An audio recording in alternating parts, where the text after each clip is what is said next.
2020, as the world was in the COVID lockdown, on the field with no audience, something big was happening. As Almond Eye continued to ride her legend, two exceptional horses emerged on the classic, each winning 2 legs of the classic undefeated. Like Almond Eye, both talented, both were master of Tokyo. Racing fans were electrified by the potential showdown, and in the autumn of 2020, the racing world entered 3 consecutive weeks of pure madness.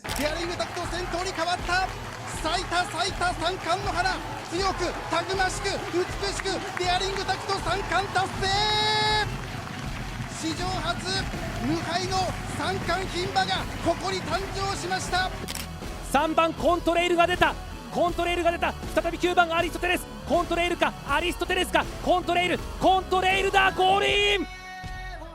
7戦7勝、無敗の3冠達成。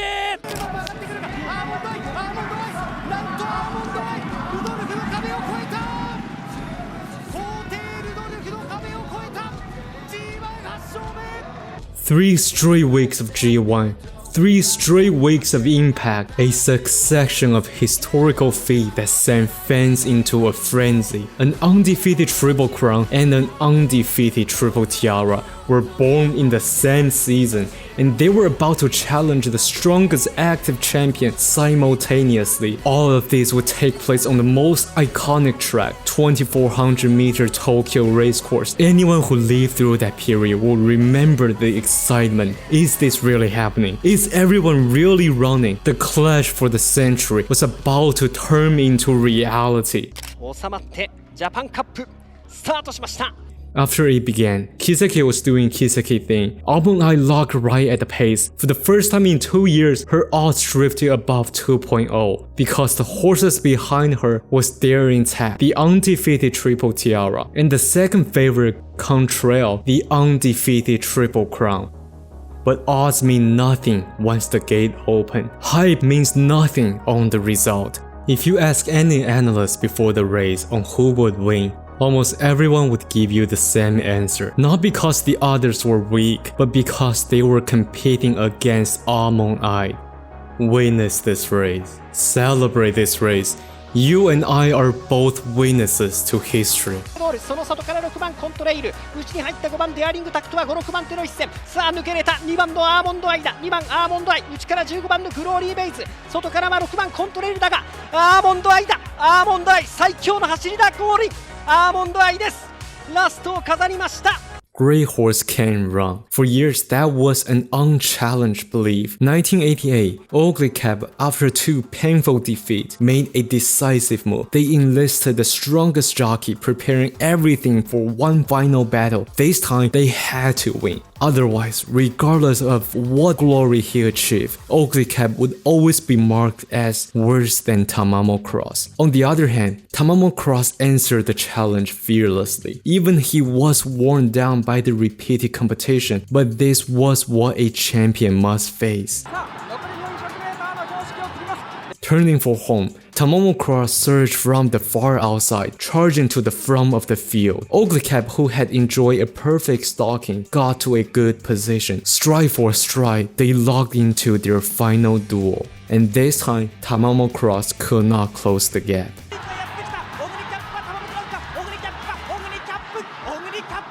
Oguri Cap held by half a length. With that, the story of the White Lightning came to its end. 1988, 2 great horses shattered expectation and sent shockwave to the sport. A racing fever slowly began. In Oguri Cap's story, the final boss is meant to be defeated. But in Tamamo Cross's story, the former king must pass the crown to the future. He arrived like lightning and vanished just as quickly. But he knew no one would ever say again, "Great horse can run." The final race of Manhattan Cafe can only be described as complicated. Victors in the Kikasho and Alimakinen suddenly turned him into the brightest star of his generation. He came to the stage late but powerful, shutting down people's lingering fantasy of the Phantom Triple Crown. But around the same time, another huge event took place. Sunday Silence passed away. In the eyes of the owner, to repay Sunday's silence for what he did, we must have the glory of his name shine outside of Japan, like the Ark, not Breeders' Cup. To be honest, it felt more like finding a justification, not a calculated campaign. The co-owner naturally rejected. They still lack systematic European facility to challenge the Ark. What's more, even domestic travel posed challenges for Manhattan Cafe. When the decision was split, the final decision fell to the trainer, who was the jockey of Sakura Laurel, a horse that was meant to run in the Ark, only for his dream turned into regret just before the race. Perhaps driven by obsession, the final vote became 2-1. So Manhattan Cafe was sent to the Ark, finished 13th. Shortly after, they felt something strange with his front leg and retired him without further examination. After retirement, Manhattan Cafe, who looked like Sunday Silence Reborn, time after time played as Sunday Silence on TV. With the depth in his pedigree, he is destined to play a huge role in the future of breeding just like his father. And yet, his final race was nothing but complicated regret. For someone who just reached his prime, his career was abruptly stopped by the Ark Challenge. Repaying Sunday Silence, what a grand dream! But had anyone truly considered whether their horse could actually win the Ark? When Eishin Flash won the Tenno show, as the Emperor and Empress waved in congratulations, the Italian jockey partnered with a semi-German horse, giving the highest bow before the Japanese Tenno. This image was immortalized as a monument standing in Tokyo, becoming one of the most unforgettable moments in the sport. And at the age of 6, this Derby horse finally decided to retire. Japan Cup 2013. 3 years ago, under the same setting in Derby, he exploded with the fastest final 3 furlong in Derby history. His generation was crowned as the strongest generation. And now 3 years later, alongside his fellow star Tosin Jordan, they stood face to face with the true strongest generation. When the race began, Veracina was interrupted. Therefore, Eishin Flash, the horse famous for his late kick, found himself leading the pack for the first time in career. However, leading was clearly not his art. As they turned for the final stretch in this cruelest racecourse for frontrunner, he could only watch others sweat past him one by one. Witnessing Gentle Donut became the first 2 times JC winner. Eishin Flash finished his worst in career in this same racecourse where he had once shocked everyone. The place he bounced back from the rock bottom to the top. The place his image was forever etched into this place.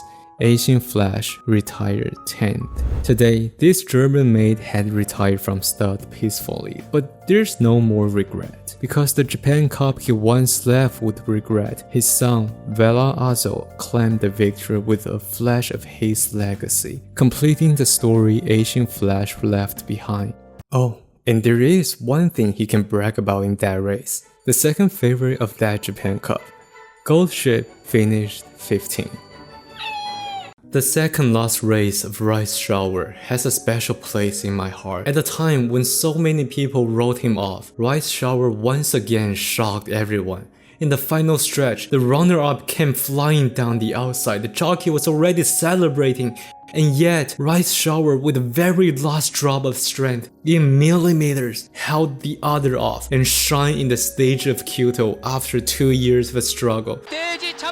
Stage jump, sa Rice Shower 先頭2番手からステージジャンプ萩のリアルキングさあライスシャワーステージジャンプ萩のリアルキングゴールイン Back then, the entire sport was dominated by the new Triple Crown Narita Bryant. Everyone was searching for a new challenger, and this win reminded everyone of that assassin who took down legends.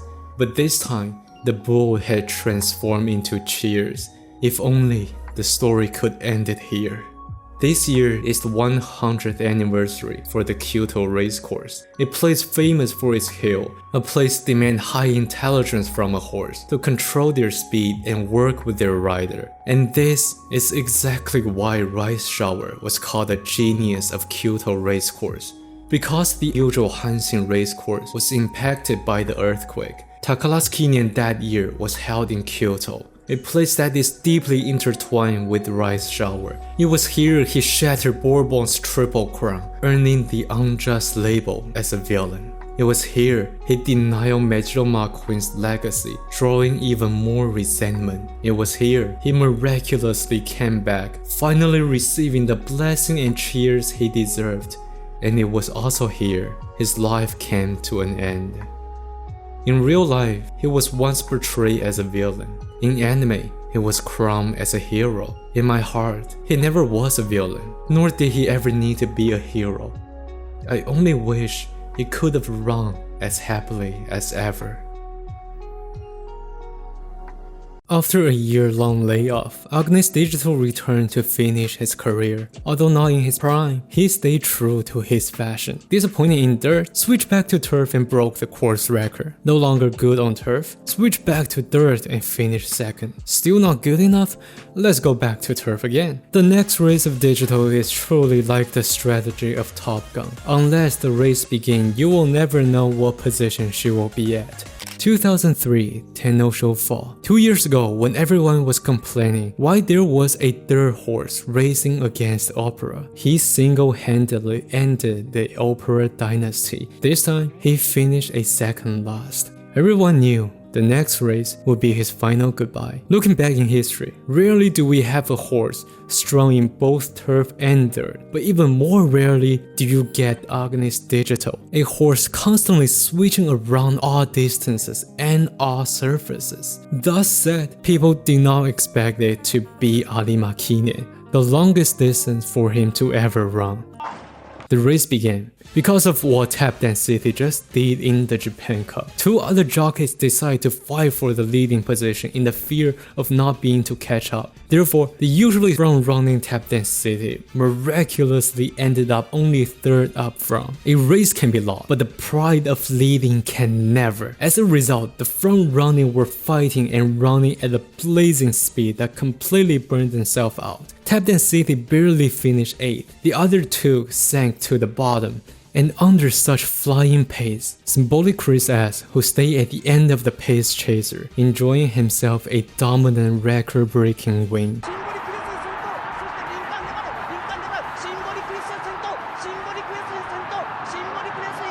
As of Agnes Digital, she was fangirling over Chris and finished his career 9th.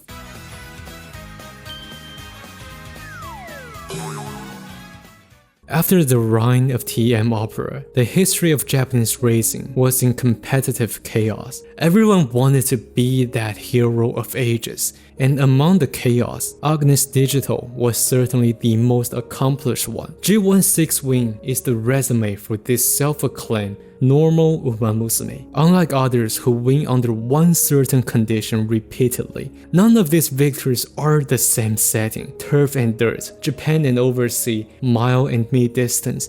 If you only know her from the game, you will be hard to imagine this hentai girl was actually hentai.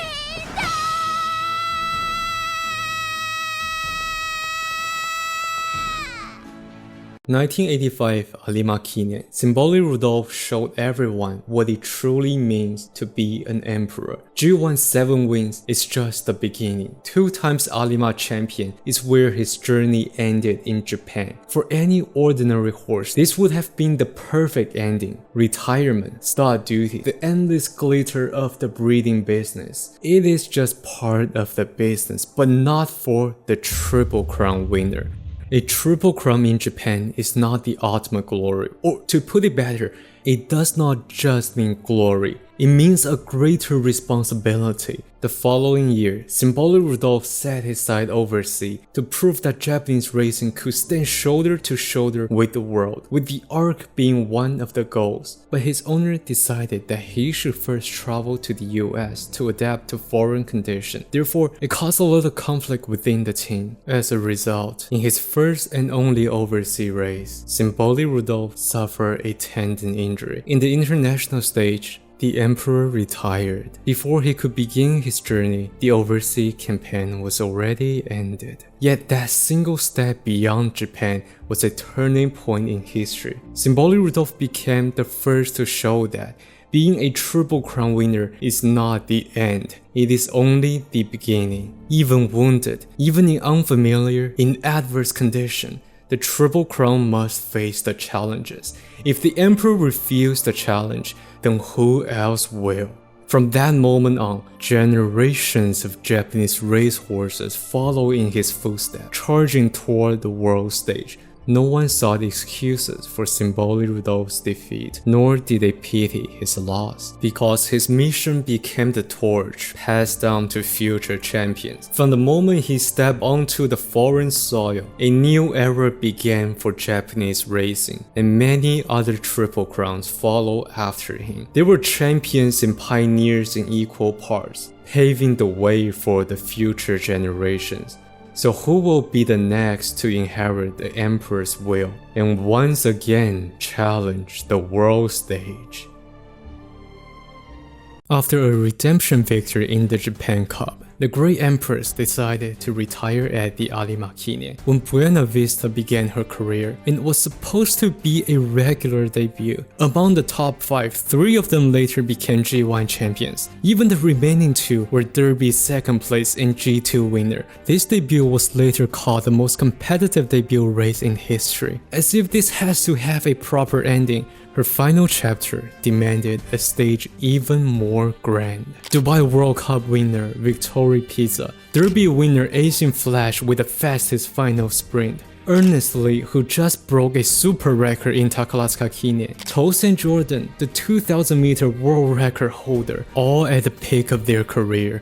A total of 24 G1 titles in a single race made this Arima the highest level race ever assembled.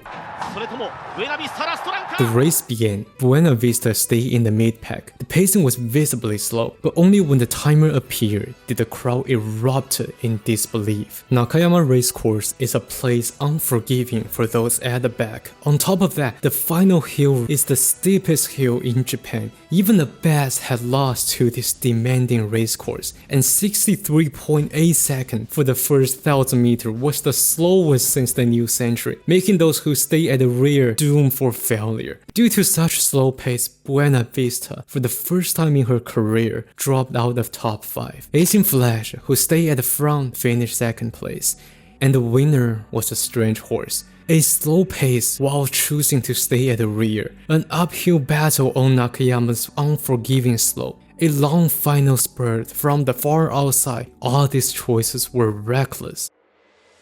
Yet, for a horse capable to run the fastest final 3 furlong ever by an Arimakine champion, none of them mattered.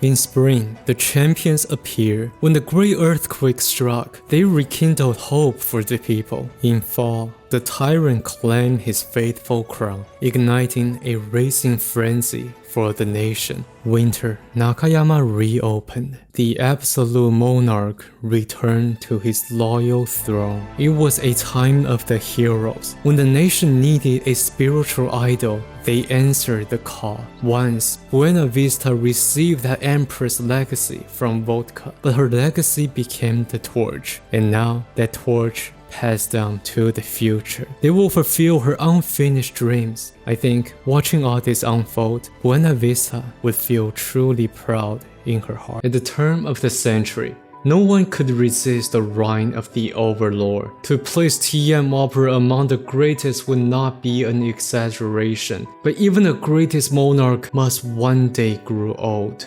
Even the greatest sun must one day set. The next race would be his final race, Arimakine. If there is a single race that can define Opero's entire career, it is the Arimakine. It was here he lost in regret because of mismanagement. It was here he showcased absolute dominance. And this Arima was his final chance to surpass the Emperor. Before the race, Wada Ryuji said, "I've received so much from Opero. This time, I want to give something back and help him out." From the very beginning of Opera O's career, this young jockey had always been there, riding him race after race. Now he was willing to give everything to make a miracle happen. But miracle is called miracle for a reason. For it to happen once is already a luxury. As the race went on, they could only watch as the younger generation passing by. He was the overlord of the old century. There was no longer room for those who belonged to yesterday. 2001, Alimakine, TM Opera left his beloved stage.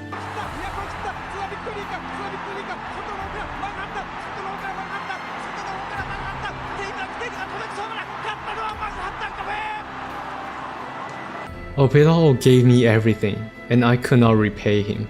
I want to become a great jockey one day, one that is acknowledged by this horse.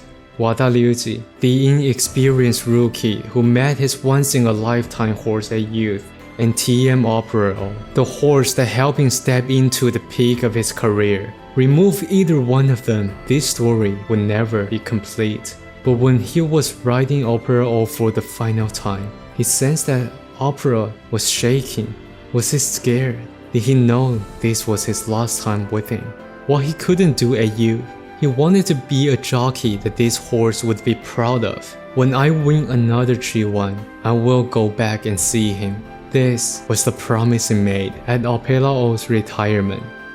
Little did he know, this promise would take his entire career to fulfill. After so many crushing defeats, this last race series finally have someone who closed her career with a victory. After a year of struggle, Mejiro Dober entered the QE2. It unfolded at a relatively slow pace, and as the field turned for home, Dober found herself in the perfect position as the only top contender, sitting comfortably. When the moment came, she surged through the pack and seized the race in one decisive move. Although many of her victories came in fillies and mares only, 5 G1 wins still placed her the closest to Symboli Rudolf. After retirement, this elegant Ojo-sama, famously terrible at dealing with men, would go on to become a top-class broodmare, assembling the strongest harem, yet even she could not save the Mejiro family. On the surface, the image of Mejiro Dober with the highest body count sounds amusing in the umamusume setting, but beneath the humor was the shadow of a legendary family, desperately trying to reclaim its former glory, and eventually fading into the twilight. After completely awakening at the Takasakine, Lys Gracieux' team had a difficult choice for her next race. Competing in the traditional route for the autumn, they did not want to face up Almond Eye. Go to Hong Kong for revenge? Lys Gracieux was honestly too good to go back. So at the end, the team made a rare decision to the Cox Plate, with just a few reasons, like Cox Plate had incentive for her, and Carol was sending other horses to Australia, and trainer Yahagi had some connection with Australia. And Winx made a name for the Cox Plate. And Winx was retired. And the jockey was Damian Lang. And Almond Eye was simply unbeatable in Tokyo. And Australia was warmer than Japan. And the plane ticket to Australia was cheaper. And what are you talking about? The weather ticket had nothing to do with the race. And the plane ticket is not cheap at all. Why is the plane ticket so expensive to Australia? Can anyone explain that to me? So with just a few reasons, Japan for the first time sent a top stayer to Australia. And just as expected, Lys Gracieux claimed an easy victory. But she could only run away from that horse for so long.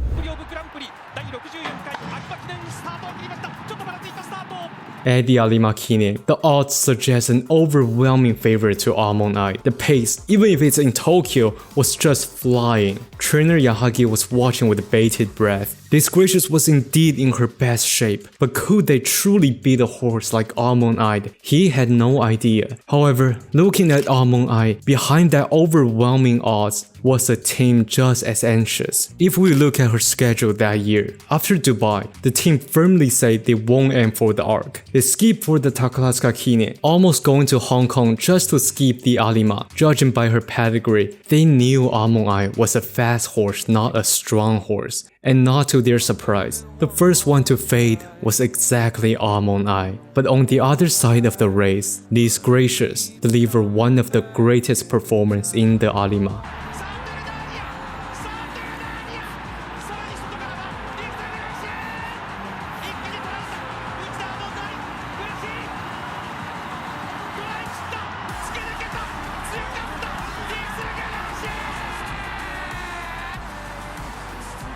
If you're a fan just got into the sport not long ago, you will be wowed by such impressive win. But behind this victory was a horse who spent so long struggling for this single moment and ultimately shine at the center. Just like her father, just like the message from JRA. Bloom upon the turf, the magnificent flower. If you believe in your strength and keep trying, the glory lies ahead. The final race of Oguri Cap. I could explain it technically. The slow pace turned the race into a battle of top speed, perfectly suiting Oguri Cap, who was essentially a miler. Or I could frame it as a story, a national idol who ignited Japan's second horse racing boom, rose from 2 devastating defeats, and delivered the most perfect finale. But instead, just listen to the voices of those who witness it.